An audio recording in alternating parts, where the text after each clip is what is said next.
Indian সব থেকে বড় যে জায়গাটাতে এত স্টুডেন্টের ভরসা আমাদেরকে ভালোবাসে, সেটা হচ্ছে এটা যে ভাই পরীক্ষার আগের রাতে I would be obviously needing something যেটা ভয়াবহ লেভেলে কম্প্যাক্ট। ঠিক আছে, কম্প্যাক্ট কিছুই লাগবে। কম্প্যাক্ট ছাড়া যদি কিছু হয়, সেটা আমি 5 ঘন্টার একটা ক্লাসের যে কন্টেন্ট, সেটার পেজ নাম্বার হবে 50 থেকে 60 পেজ একটা চ্যাপ্টারে, আমি শেষ করবো কিভাবে?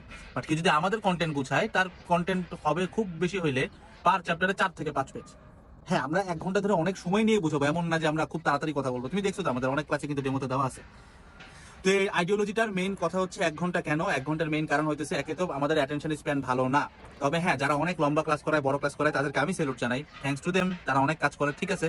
বাট আমার পরিশ্রমটা আমি দেখি, আমার পরিশ্রমটা হয়তো অন স্ক্রিন না, আমার পরিশ্রমটা ব্যাক স্ক্রিনে হয়, স্ক্রিনের বাইরে হয়, যেখানে আমাকে বসে একটা চ্যাপ্টারের কন্টেন্ট আমি যদি ক্লাস নিয়ে উড়াই দিতাম, এটা হয়তো 4-5 ঘন্টা লাগতো। বাট ওই ক্লাসের কন্টেন্টটা গুছাইতে আমার প্রায় মানে লিটারালি 20 ঘন্টাও গেছে, 25-টা বলতেছে। ইঞ্জিনিয়ারিং একটু কম লাগছিল, কারণ অ্যাডমিশনে কিন্তু কোশ্চেন ব্যাংকটা একটু ছোট থাকে সাইজে, test paper on the other hand একটু বড় থাকে। কারণ কি? কারণ হচ্ছে গিয়ে অনেকগুলা বোর্ড, তো 1 বছরেই প্রায় 10টার কাছাকাছি বোর্ড, তো অনেকগুলা বোর্ড, সেখানে তুমি 6 বছর নিয়ে কাজ করলে 60টা বছরের প্রশ্ন হয়ে গেল, ঠিক আছে।